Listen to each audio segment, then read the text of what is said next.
Whoa, hey guys, what is going on? Welcome to the Good Hombres vlog. I am your host, Alpha Liberal. I am here in Times Square, 42nd Street, Manhattan, New York City. And it's been a hot minute since I made a vlog. And there's a reason why. Last time I made a vlog was actually right here, 3.5 weeks ago. And I think saying that the world has gone upside down is actually putting it lightly. 3.5 weeks ago, I think, was around the time that WHO finally said that this is a world pandemic, coronavirus.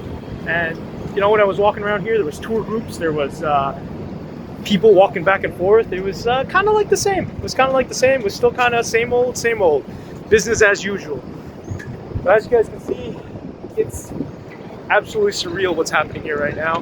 The only few people that are here are kind of other photographers, people who are taking photos because of how crazy it is, how little people there is in Times Square right now. If you guys can see, I mean, this right here, there would be traffic, just cars on top of each other honking. This is, I'm right by the steps. Usually by the steps, there's thousands, if not millions of people taking photos and videos and just people walking back and forth. And now it's almost empty. Just a weird, surreal feeling. Almost like I'm in a zombie apocalypse movie, especially because I come here a lot. I come here often. You know, my Picture Academy has been closed now since that time, basically. You know, I sometimes just walk here and then pick up the A train and then head back up to the Heights, which is my neighborhood in the city. And it's just I don't even know how to describe it. It really is like a zombie apocalypse movie. And you know, I was talking to my buddy Carlos.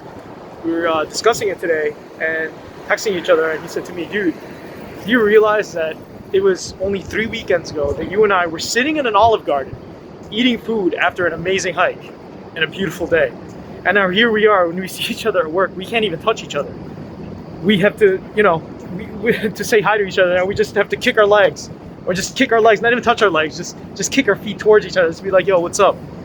You know, social distancing. This is the only way that this whole situation is gonna end.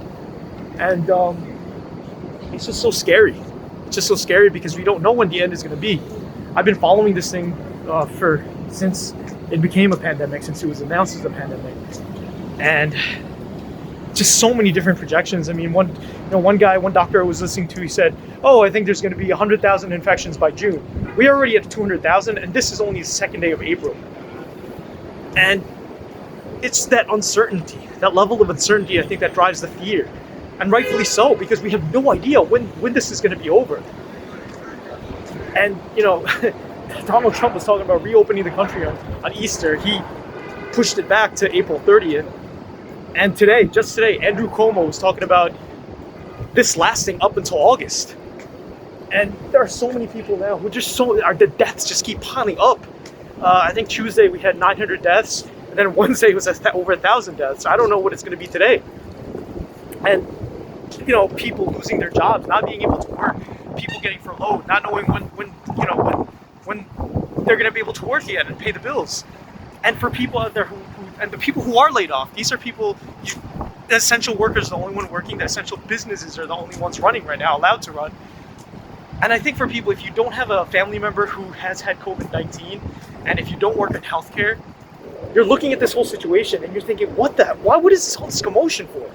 And I get it. I completely understand why people take this idea that this must be a hoax. This must be blown out of proportion. I don't see anything. And you go outside, oh, this is great, no traffic. I can go anywhere, everywhere. But people are going to the stores and saying, what is all this line for? What is all the social distancing for?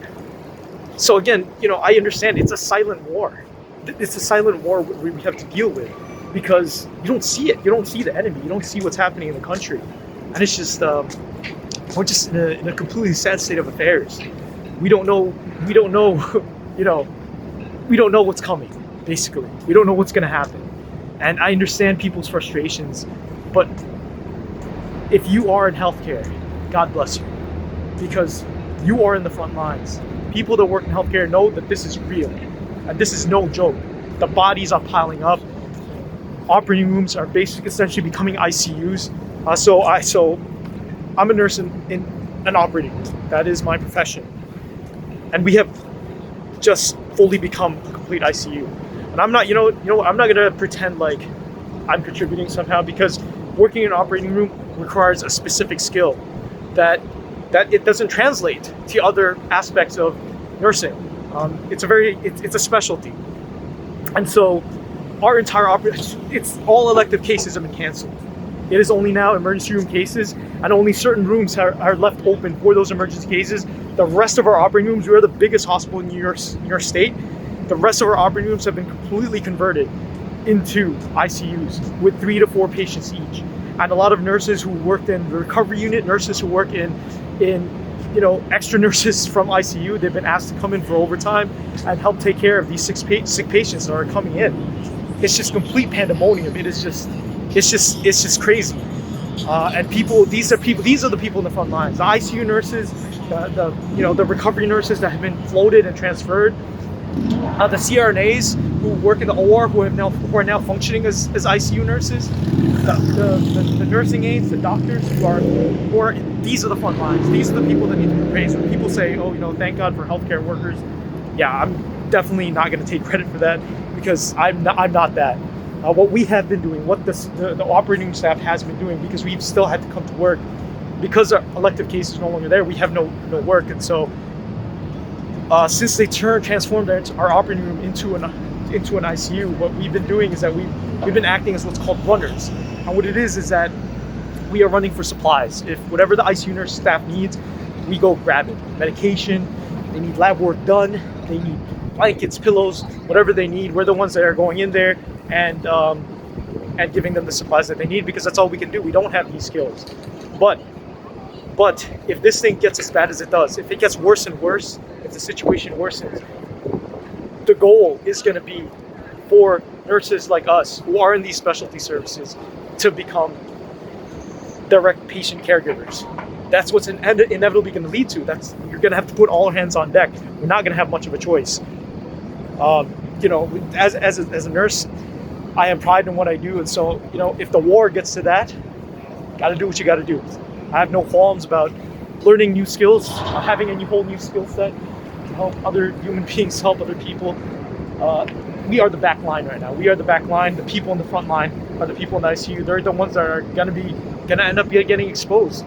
A lot of them are going to end up getting sick. That's the staff themselves. And thank God for them. Thank God for those people. God bless all of them. They're the ones that need to be praised. And it's just it's sad that it took this much for people to finally appreciate healthcare workers.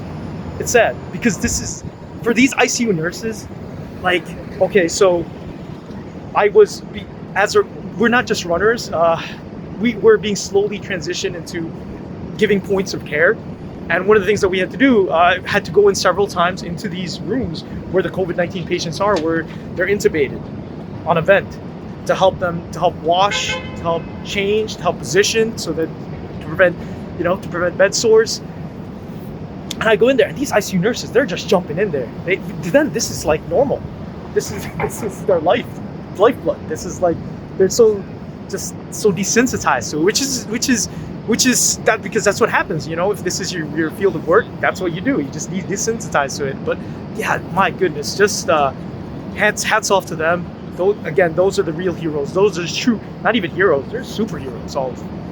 Just the way they just go in there, just tackle it, jump head on into the void, into the abyss of what this disease is, because we don't know when the end is going to be. We don't know when this is going to be all over, but they're just in there. They're just in there getting their hands dirty. And again, they're number one risk for exposure. And so we are the back line, and that's the front line. And this is like I said, this is Manhattan right now. Just the emptiness is so strange, so awkward, and I'm so sad. I'm so sad for this city, this beautiful city, that this is what it's come to. And I'm really hoping that that at some point we find a way to get this thing under control, that we find a way to save more lives instead of losing lives. That we get to that point, what they call the flattening the curve, reaching our peak, so that way the downfall comes. And going in those rooms to help these patients out. People out there that think this is a hoax, I'm telling you guys right now, this ain't no hoax. This is for real. What's happening? To go in those rooms, it's like I can't even describe it. It's like death. And I remember my dad. He passed away. He was suffering. He suffered a lot before he passed away. And I remember his last year that he was alive. This is a real struggle for him. And he was in the hospital a lot, in ICU a lot. Same situation. And when I went into the ICU with the 4 patients there, it was like I saw 4 of my dad. It was really just scary. And that's the best way I can describe it. It's just you walk in and it's like that. And you don't know how are these patients going to get better. How? It's almost like impossible. And I know today they had said that DNRs for patients, for EMS workers, was anybody who codes, when they go try and rescue someone, they say you don't resuscitate them because you're risking infection. And I think some hospitals are putting that same protocol, because usually when you have a code, when a patient is coding, you need like 20 people to jump in the room for an hour, 2 hours to try and resuscitate that patient and work on that patient. But if you've got ICU patients who are on vents, you can't have 20 people jump in the room. You need those bodies to take care of those other patients walking around. And so some hospitals are saying, like, we're gonna have to triage. This is pretty much like Italy. My buddy Israel actually sent me, there was a guy in Italy, when Italy was 3.5 weeks, the same exact time frame that we're in now. When they were in this time frame, a guy wrote on Reddit an article. He wrote and he said, we were just chilling, taking this easy, and and he just gave the whole scenario of what's been happening all over the country and how it went from, and how in 3.5 weeks it had turned upside down, and that's where we are now. And I remember reading that article, and I remember thinking, my goodness, everything he said to the letter is happening right now, right here in Manhattan. People just chilling, taking it easy. We're 3.5 weeks in. It feels like it's been 8 months. Just how the entire country or entire city has just been completely put to its knees by this disease. And I really hope it's gonna get better. I really hope we find a way. Somebody out there finds a way. We as a people, find a way to get this thing under control. And how we can do that is, guys, stay at home. Social distance. That's all we can do. That's all we can do. And if people do their part, then healthcare workers like us can do our part and take care of the patients that are in actual need. But that's what we need to do to beat this thing.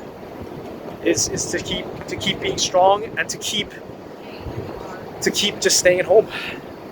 Have good hygiene and be safe out there. But anyway, guys, that's the end of my vlog. I hope everyone is staying safe, washing your hands, keeping clean, and if you have a family member who's a healthcare worker, you have a friend who's a healthcare worker, shout them out, send them a message, and tell them thank you for being where they are, because that's the healthcare work. Everyone in healthcare right now is the front lines, but there's people within healthcare who are more in the front lines than not somebody like me. Again, those people are superheroes. All the ICU staff. Big ups, big thank you to all of them. Anyway, guys, I will catch you all later. That's the end of my vlog. Hopefully, the next time I make a vlog, it'll be a much more peaceful time, much more calm, and much more happy time. All right, peace.